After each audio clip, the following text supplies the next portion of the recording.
Hello नमस्कार प्यारे विद्यार्थियों, स्वागत है आप सभी का। मैं हूं आपका अपना रविकांत शर्मा। अग्निवीर बहुत इसका हमने विरोध किया, बारंबार हमने इसका विरोध किया, बार बार इसकी हमने विशेषताएं दिखाई। जब जब इसकी सूचनाएं मार्केट में आती है तो हमें आना पड़ता है उन सूचनाओं को बताने के लिए। तो ऐसी कुछ सूचना, ऐसे कुछ नियम, कुछ ऐसा ही चयन का पूरा गणित हमें देखने को मिला, हमें एक इसकी इंफॉर्मेशन देखने को मिली। मैं आप लोगों को बताना चाहूंगा कि इसकी पूरी जो गणित है वो फरवरी में क्लियर हो जाएगी, क्योंकि फरवरी में जो 2022 में ज्वाइन हुए थे उनको 4 साल पूरा हो जाएगा। कितना बच्चे लोग बाहर आएंगे तो उनकी क्या प्रतिक्रिया रहेगी, अंदर रहेंगे तो उनकी क्या प्रतिक्रिया रहेगी, उसकी क्या गणित रहेगी, वो सारी चीजें क्लियर हो जाएंगी। पर लेकिन कुछ सूचनाएं अभी हमें यहां देखने को मिली हैं, उन पर मैं आपसे चर्चा कर रहा हूं। तो उसे अगर ध्यान से आप लोगों को थोड़ा सा यहां से पढ़ना है, बिल्कुल आपके ही न्यूज़पेपर में आई हुई कुछ एक ऐसी ही न्यूज है, उसकी कुछ झांकी आपको झलकी में दिखा रहा हूं, पढ़कर सुना रहा हूं। समझें नियम क्या है। ये अग्निवीर के बाद परमानेंट सैनिकों को बनने के अवसर भी हमें यहां से देखने को मिल रहे हैं।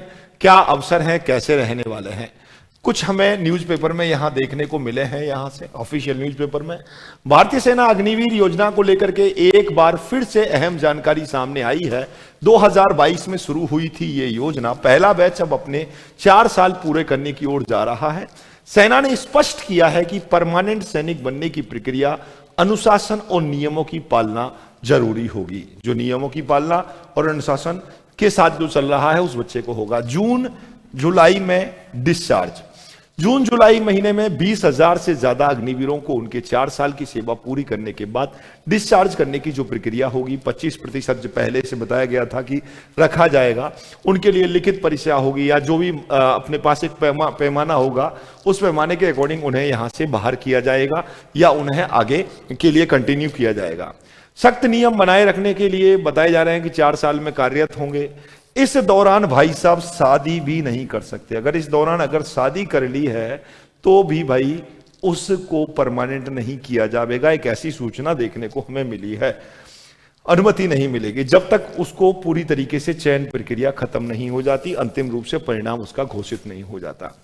अग्निवीरों की भर्ती आमतौर पर 21 साल की उम्र में होती है। उन्हें करीब 25 साल तक की उम्र तक डिस्चार्ज किया जाता है। इसके बाद परमानेंट सैनिक बनने की प्रक्रिया में लगभग 4 साल और 6 महीने का समय उसे लगता है। इस दौरान अनुशासन बनाए रखना, नियमों की पालना करना जरूरी है। मेरे दोस्तों, इसमें क्या सच्चाई है, कितनी भ्रांतियां हैं, मैं फिर कह रहा हूं, कोई भी अफवाह फैलाना, किसी प्रकार के ऐसी सूचना देना मेरा कोई उद्देश्य नहीं है। ये इंफॉर्मेशन मुझे मिली, मुझे आप लोगों तक पहुंचाना कर्तव्य बना। बहुत सारे बच्चे लोग मुझे इसे बार बार भेज रहे थे, मैंने आप तक पहुंचाने का प्रयास किया है। बाकी आप फिर भी बहुत अच्छे से मेहनत करते हुए चलिएगा। इसके बाद भी CISF आप लोगों को पता होगा, BSF यानी कि CAPF जो फौज है उसमें 50% का आरक्षण अग्निवीरों को देखने को मिला है। लगभग 10,000 वैकेंसी होंगी तो सोचो 5,000 इन्हीं से ही भरे जाने वाले हैं। अलग अलग जगह पर अलग अलग प्रकार की 20%, जैसे यूपी में, राजस्थान में, सब जगह पर भी छूट देखने को मिली है। हरियाणा ने भी सरकार ने दी है। तो कहीं ना कहीं अवसर हैं, बस आप अच्छे से मेहनत करते हुए चलिएगा। और 01 2027 का नोटिफिकेशन भी अभी देखने को मिल जाएगा। 02 2025 का एडमिट कार्ड आ चुके हैं, उन्हें भी बेहतर तरीके से आप आगे तैयारी करते हुए चलिएगा। और किसी भी प्रकार की कोई भी इंफॉर्मेशन आती है तो निश्चित रूप से आप तक हम पहुंचाएंगे। आप बस मेहनत करते हुए चलिएगा, आगे बढ़िएगा।